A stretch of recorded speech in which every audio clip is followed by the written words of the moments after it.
ጉዳዩ ከተፈጠረ 3 ቀን ሆኖታል። ነገር ግን የልጁ ገዳይ እስካሁን ድረስ በህግ ስር እንዳልዋለ የሟች ቤተሰቦች መልእክታቸውን ለሳውዲ መንግስት አስተላልፈዋል። አሰላሙ አለይኩም ወራህመቱላሂ ወበረካቱ። ክርስቲያን ወገኖቼ ሰላም ብያለሁ። እንዴት ናችሁ? እኔ ያለው አልሐምዱሊላህ። ውድ ቤተሰቦች፣ የአገሬ ልጆች፣ አላህ ወጥቶ ከመቅረት ከድንገተኛ ነገር ሁላችንም ይጠብቀን። በዚህ አጋጣሚ ልክ እንደኔ መዳም ቤት ውስጥ የምትሰሩም ሆነ በበረሃ ላይ የምትሰሩ ወንድሞቼ እባካችሁን ከአሰሪዎቻችሁ ጋር ለመግባባት ሲፈጠር ከቻላችሁ በንግግር ለመፍታት ሞክሩ። ካልሆነ ደግሞ ጥላችሁ ውጡ እንጂ እንደዚህ ያለ ውሳኔ አትወስኑ። ምክንያቱም ምን እንደሚከተለን ጠንቅቀን እናውቃለን። እባካችሁ ውድ በሆነ ህይወታችን አንፍረድ ማለት እፈልጋለሁ። እንግዲህ ውድ ቤተሰቦች ጉዳዩ ከተፈጠረ ወይም ጉዳዩን ከሰማው 3 ቀን ሆኖኛል። ነገር ግን እስካሁን ድረስ በዚህ ዙሪያ ቪዲዮ አልሰራውም ነበር። ዛሬ ግን ስለሱ ጉዳይ ቪዲዮ ይዤ መጥቻለሁ ማለት ነው። እንግዲህ ከወደ ሳውዲ አረቢያ የተሰማው አንድ አሳዛኝ ዜና እንግዲህ ሶሻል ሚዲያ ላይ አረቡም ሀበሻውም መነጋገሪያ አድርጎታል ማለት ነው። እንግዲህ በሳውዲ አረቢያ በመካ ከተማ አንድ ወንድማችን አረብ እንደገደለ እንግዲህ እየሰማን ነው ማለት ነው።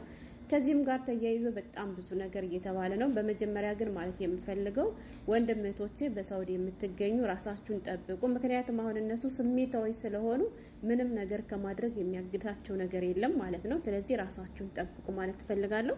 እንግዲህ ውድ ቤተሰቦቼ ስለ ልጁ ገዳይ ብዙ ነገር እየተባለ ነው። የኛ ልጆችም እንግዲህ በየሶሻል ሚዲያው ልጁ ተይዟል እያላችሁ ቪዲዮ የምትሰሯላችሁ። ነገር ግን እስካሁን ድረስ ልጁ እንዳልተያዘ ከራሳቸው ከሟች ቤተሰቦች የወጣ መልእክት አለ ማለት ነው። መልእክቱም እንግዲህ የልጃችን ገዳይ እስካሁን አልተያዘም ብለው መልእክታቸውን ለሳውዲ አረቢያ መንግስት አስተላለፉት። የሳውዲ አረቢያ መንግስትና የሚመለከታቸው የህግ አስከባሪዎች የልጃችን ገዳይ በህግ ቁጥጥር ስር እንድታውሉልንና ልጃችን ፍትህ እንዲያገኝ እንፈልጋለን ብለው መልእክታቸውን አስተላልፈዋል። እንግዲህ ይሄንም ተከትሎ መላው የሳውዲ አረቢያ ህዝቦች በሚባል መልኩ የገዳይን ፎቶ እየለጠፉ ሶሻል ሚዲያ ላይ መነጋገሪያ አድርገውታል ማለት ነው የሀገሬ ልጆች። ከዚህም ጋር ተያይዞ አንዳንድ ያልሆነ ስራ እየሰራችሁ ያላችሁት ወንድሞች አላችሁና እባካችሁን ረፉ። ምክንያቱም እናንተ የተደለደለ ቦታ እናንተ በነፃነት መቀመጣችሁን አትዩሽ። ብዙ በአረቦች ቁጥጥር ስር ሆነው የሚኖሩ እህት ወንድሞች አሉና ለነሱም አስቡላቸው ማለት ፈልጋለሁ።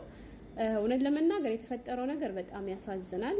እንዲሁም ደግሞ ከዚህም ጋር ተያይዞ አንዳንደኛ ልጆች ለምንድነው የልጁን ፎቶ የለጠፋችሁት? የራሳችሁን ዜጋ አሳልፋችሁ ልትሰጡ ነው ወይ የምትሏላችሁ? እኛ ዜጋችን አሳልፈን መስጠት አንፈልግም። ጉዳዩ አንዴ ተፈጥሯል፣ ገባችሁ? እሱም ደግሞ በእርግጠኝነት ዝም ብሎ ከመሬት ተነስቶ ይሄን ነገር አያደርገው። ያው ትንሽ ሰብር ባደረገ ሌላ ውሳኔ ባሰበ ነው እንጂ ልጁ ከመሬት ተነስቶ ይሄን ነገር አያደርግም። ገባችሁ? እና እኛ ሰርወን ግን ፎቶን ወደ ሶሻል ሚዲያ ይዘን የመጣ ነው ራሳቸው አረቦቹ ናቸው። ገባችሁ? ሀገሬ ልጅ በጣም ብዙ ፎቶ አለው በነገራችን ላይ ልጁ ማለት ነው። እንዴት እንደሆነ ግን አልገባኝም። ማለት ይመስለኛል ለስሙ ሳውዲ አረቢያ ተባለ እንጂ ገጠር አካባቢ ነው መሰል የሚኖር። እንዴት አድርጎ መሳሪያ ምናምን ብቻ ብዙ ነገር አለ። እንዲሁም ደግሞ ከዚህም ጋር ተያይዞ አንዳንድ የሚያሳፍሩ ነገሮችን አይቻለሁ። እነማፈሪያ ማለት ነው። እንግዲህ በአማርኛም በኦሮሞኛም ደግሞ ቪዲዮ እየተሰራ ነው።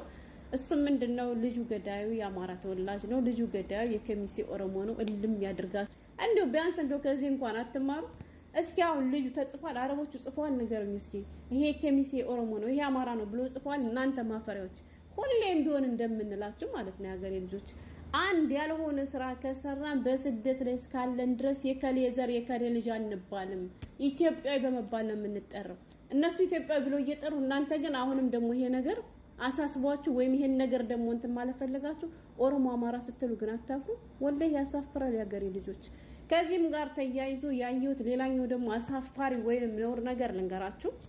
እንዳልኳችሁ ሁሉም የሳውዲ አረቢያ ዜጎች በሚባል መልኩ የልጁን ፎቶ እየለጠፉ አንዳንድ ልክ እንደኛ ባለየ የሆኑ ኃላፊነት የጎደላቸው አረቦች እንዳሉ ማይቻሉ ቪዲዮ እየሰሩ እንግዲህ ድሮም ሀበሾች እንደዚህ ናቸው የሚሉም አሉ። እንግዲህ ከዛ ቪዲዮ እንዲሁም ደግሞ ይሄ ልጅ ገሎ ጠፍቷልና መሐመድ የሚባል ልጅ ገሎ ስለጠፋ አባካችሁ ፎቶውን ሸር አድርጋችሁ ለሚመለከተው አካል አድርሱ፣ ወይም ያያችሁ ደግሞ ጠቁሙን የሚል ጽሁፍ ጽፎ በአረበኛ ሸር ሲያደርጉ ከዚያ ላይ የኛ ልጆች እየገቡ ጀግና በቃ ገዳዩ ልክ ጥሩ ስራ እንደሰራ የሱን ስራ የሚደግፉ ብዙ ነገሮችንም አይቻለሁ። ኮሜንት ላይ እየገቡ ደንቆሮች መጀመሪያ ተማሩ። እሺ እናንተ አማርኛ ኮሜንት ሲጀመር የሚያነብ የለም። እሺ ገብተው በአማርኛ ማለት ነው።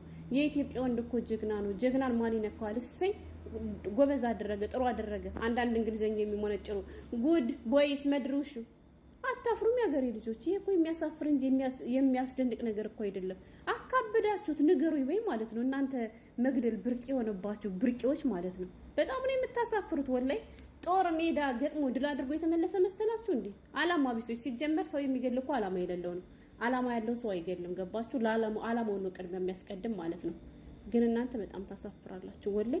ይሄን ወሬ ብላችሁ ይሄን ልክ ትልቅ ነገር አድርጋችሁ ሄዳችሁ ሶሻል ሚዲያ ላይ ከነሱ አካውንት እየገባችሁ ጥሩ አደረገ ደግ አደረገ የራሳችሁን ነፃነት ካለበት ቦታ ላይ መቀመጣችሁን አትዩ። በጣም ብዙ ወጥመድ ውስጥ የሚኖሩ እህት ወንድሞች አሉ። ስለዚህ ለነሱ አስቡላችሁ። እናንተ በምትሰሩት ቪዲዮ እናንተ በምትጽፉት ኮሜንት ሌላ እህቶቻችን እንዳታስበሏቸው ማለት ነው። ሌላ ወንድሞቻችን እንዳታስበሏቸው። ያሳፍራል እኮ ያገሬ ልጆች። ሲጀመር እስካሁን ድረስ መሳሪያ ብርቅ የሆነበት ህዝብ ቢኖር ሀበሻ ብቻና ብቻ ነው ማለት ነው። እነ ብርቂዎች ማለት ነው። እንደው መሳሪያና ጥይት ብርቃችሁ እሺ።